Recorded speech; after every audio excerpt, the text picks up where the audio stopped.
What's going on, everybody? It's your boy Jay Rich here to talk some NBA prop plays over on PrizePicks for Thursday, February 23rd. The NBA is back, baby. Finally. All-Star break is finally over. Feels like an eternity. I'm betting on hockey, betting on soccer. It's not a fun time. I like betting on the NBA. I think I understand it much better. I have much better systems in place. I think the data for it is very sound. But let's dive into the plays because there is one that might move by the time this video comes out. So I got to get it out quick. Let's get it.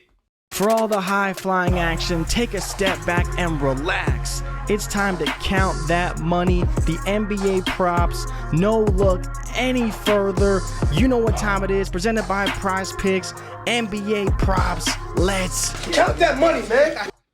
All right, so the first play we are going to talk about is this Miles Turner points at 17.5. I will get to the model in a second, but as you can see by the lines right here, this line is going to go to 16.5 very quickly. Do a quick refresh here. FanDuel 16.5, PointsBet 16.5, BetRivers 16.5, DK still at minus 145, which is how I found it, and Caesars minus 143. This line might move, and I still like the under. As you can see by the model now that it's finally pulled up, I did have it as an under and identified it heavily as an under play with the minus 145 coming from DK. It is still 17.5 on PrizePicks. It will probably get pulled, but I will get this video up quick, and hopefully we can go through it. But back to the other plays. Domantas Sabonis, over his points and assists, does look very good against Portland. The pace environment is not great, but it is the best matchup in the NBA for centers for points and assists. So Sabonis, we know that he can score and can obviously, the offense runs through him for the most part. Him or Fox, he gets a ton of assists, so I do like that number. It feels really high, even at 26.5, but Portland is just not great in the front court,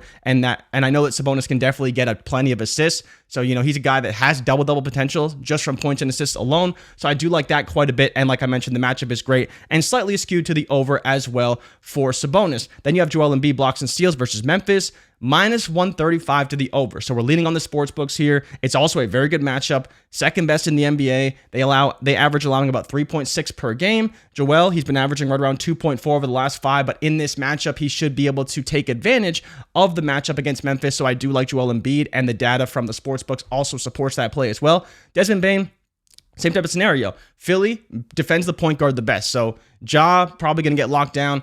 Bane will be the guy who will be most affected by this. We'll see how Melton can defend him. They have been a little bit better at defending shooting guards, but I think that Bane can take advantage. 20.5 points is pretty good for him.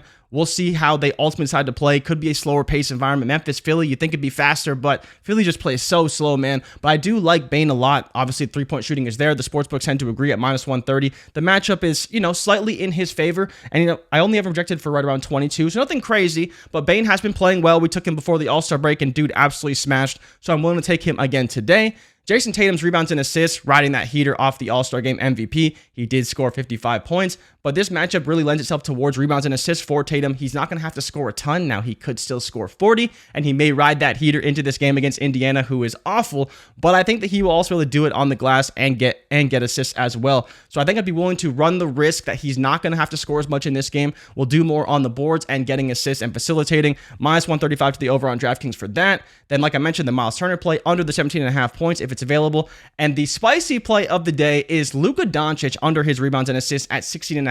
It is minus 125 on the books. The matchup is good, though, against San Antonio. I mean, has anyone ever had a bad matchup against San Antonio this season? I don't think so. But the real reason why I'm thinking about this, right, is because of Luka's usage. In a game against San Antonio, they're probably favored by like 10.5 points. So how much is he really going to have to get rebounds and assists? If it was me, I think in a realistic scenario, both him and Kyrie probably score 25 to 30. The other role players get involved, and Luka probably doesn't play a ton in this game. He probably plays 3 quarters. Now, of course, he can score 20 and a quarter, but that's okay. And that's why I'm willing to run the risk that maybe Kyrie facilitates a little bit more in this game or just gets more involved. I was looking at his usage numbers with Kyrie in the lineup. So he's got a 38.5, which is still pretty high. I mean, still really high for NBA standards. But for Luka, he can be in the 40s, 45s at times. But with Kyrie, he has been a little bit lower. So in a game where it's not going to be a very competitive environment as far as I'm concerned, I think that Luka could go under. Now, he could get a ton of assists, getting the ball to Kyrie, getting the ball to the other role players. but I think that Luka could just be a primary scorer, let Kyrie run the offense, facilitate, get more involved with the players in the offense. So again, as long as everybody plays, I think this is a pretty good spot for Luka to go under. The sportsbooks tend to agree. He's only been averaging 14 rebounds and assists over his last 5 games. I think Kyrie being in the fold definitely has a little bit to do with that. But again, the matchup is very good. So if you want to fade that pick, I totally understand, but it's one that I definitely think is interesting that we could see going forward, because at times we've seen that number up 17.5, 18.5 for Luka because he gets so many rebounds and he can get assists. But with Kyrie in the fold, the assists will definitely go down because Kyrie will do his own playmaking, and the rebounds we'll see Luka should still be able to get plenty of rebounds because he is still the best player on that team and will still go and get his rebounds as well. So those are the plays for today. Domantas Sabonis over his points and assists, Joel Embiid over his blocks and steals, Desmond Bane over his points, 20.5, Jason Tatum over his rebounds and assists at 12.5, Miles Turner under his points at 17.5. If it goes 17, maybe take it. 16.5, I would just stay away. Luka Doncic under his rebounds and assists at 16.5. As always, make sure to drop us a like and subscribe for future content. And if you tail, give PrizePicks hell, and if we fail, do not bail. I'll be back tomorrow with more NBA picks and bets. Good luck tonight, everyone, and I'm out. Peace.